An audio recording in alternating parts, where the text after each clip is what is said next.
And that's what caught my eye originally, because when I turned the corner, I seen them 2 red lights. And then I looked and I'm like, well, when they put new towers there, then I noticed it was like the white lights come on. And I'm like, the white lights came on. Yes, they weren't on. It was dark when I forgot about that. It was dark when I first turned. So when you first saw it, it was dark. It was dark. But you saw 2 red lights. I saw 2 red lights. And then the 4 on the right hand side come on.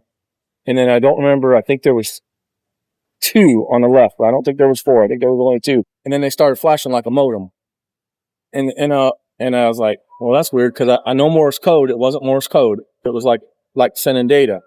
So then I kind of turned and looked to my right, and on the other side of the highway, I could see Highway 64. There was a triangle object, and it was sitting on the other side of the interstate. Where I don't know exactly where Scott Air Force Base is, but it's like where Mid-America Airport is right now. It's right where it was sitting, and it was turning sideways, and it had its red lights on, and it was flashing back at it. And I'm like, well, somehow they must be communicating with each other.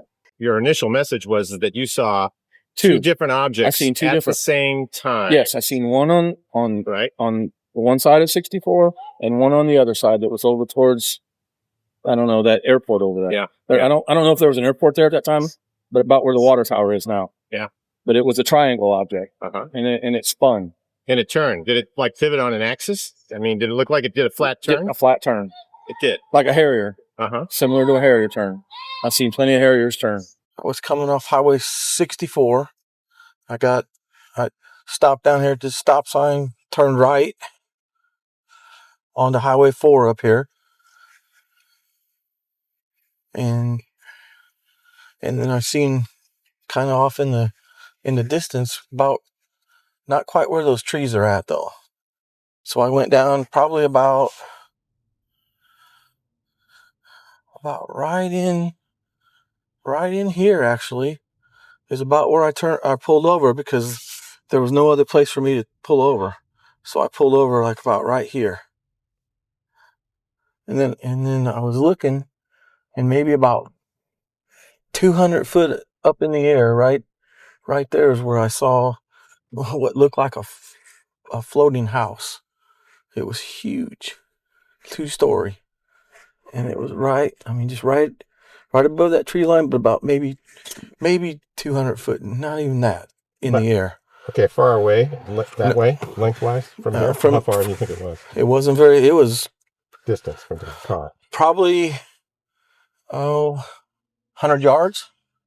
That's what I would say, maybe 125 yards. And then what I did was I got out, and the truck was off, and it was right there, about right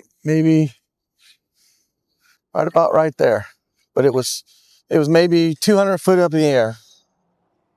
It was just right there, about the size of three semi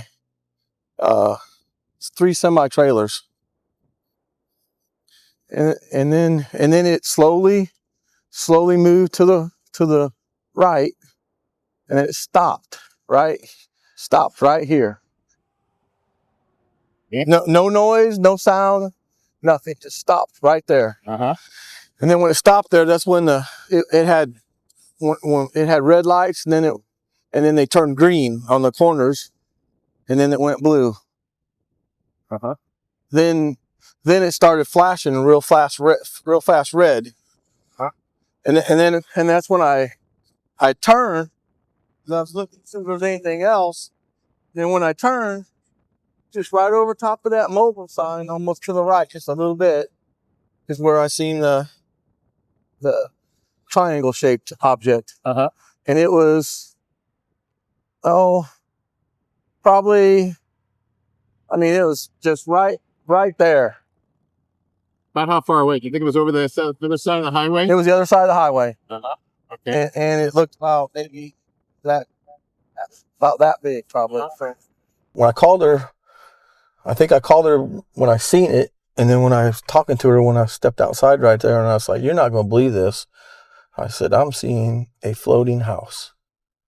And she's like, "You're crazy." And I said, "Yeah, that's what I think I am, but I know what I'm looking at."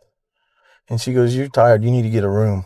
Oh, that morning I remember I was dead asleep and the phone started ringing. And I don't normally wake up for the phone, but it was just persistent. So I answered the phone and it was him.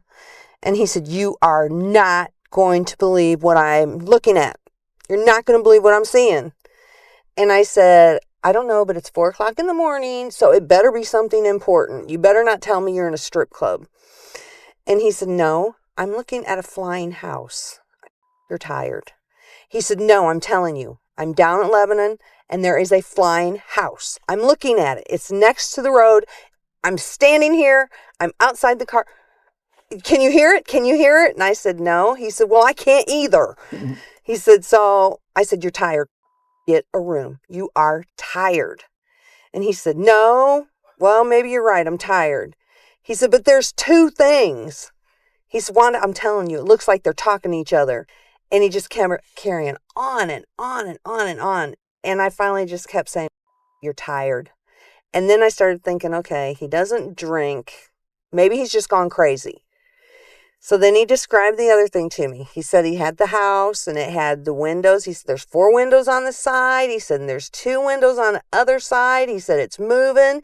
He said and then there's this triangle looking thing. And I kept arguing with him. I argued with him that he was tired and he needed to go to sleep, that he'd been up too long. About 100 yards past that mound of dirt. 100 yards past. And then at that point, you say, is this when you looked over there and you saw something on the other side of the highway too?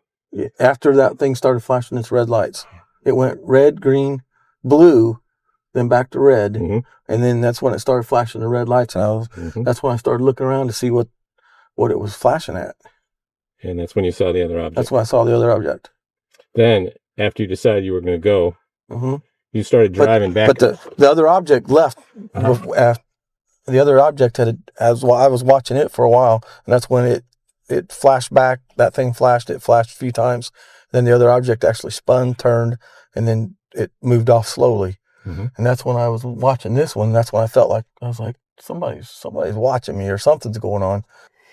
So we talked, and he said, "I feel like somebody's watching me." I said, "There's nobody watching you. Now I know you're crazy." He said, "No, somebody's watching me." I said, "Well, where are you at?" He said, "I'm pulled off on the side of the road." He said, I'm getting in the truck." And I said, "You need to get in the truck, go find a hotel, and go get a room. You're too tired to drive home. Do you want me to come get you?" No, I know what I seen." And he just argued it. So I got back in my truck, and I looked over at it, and then I headed towards town. And then you noticed that it was following you? It was following right even with me. As you went down this road. As I went down this road, yes, it was coming back right along, parallel with me. It was following you parallel along this road, all the way down to Lebanon. Yes. Okay. And after that, once I got into that town, I didn't look over anymore. I was like, well, I don't even know what that was. So. And I stayed on the phone with him until he got into town. And then he said he couldn't see anything. But when he was driving, going into town, he kept saying, "I'm looking over. It is following me. It is following me." And I said, "You're paranoid. You're tired." And we argued this. And we still argued this for 10 years now. Up until the show came on TV. And then I just looked at him. I looked at him. "Hey, look." And I said, "Oh my God, you did see a flying house." And I thought, okay, he wasn't crazy, and I don't normally believe in those things, but I know he was just adamant that night. It was definitely box shaped. It was box shaped. It was oblong or long. Mm-hmm. It was. Can you describe again, just real quick, how you thought it? Well, you described it before. The sizing. It was about as big as if you took three semi trailers, put them end to end. That's about how big it was, and then it was probably 2.5 the size of them tall. Mm-hmm. It just looked like a huge 2-story house. Mm-hmm. I mean, it was huge. And you said it had bright windows on it that looked like about the size of it like garage doors, about the size of a double size garage door.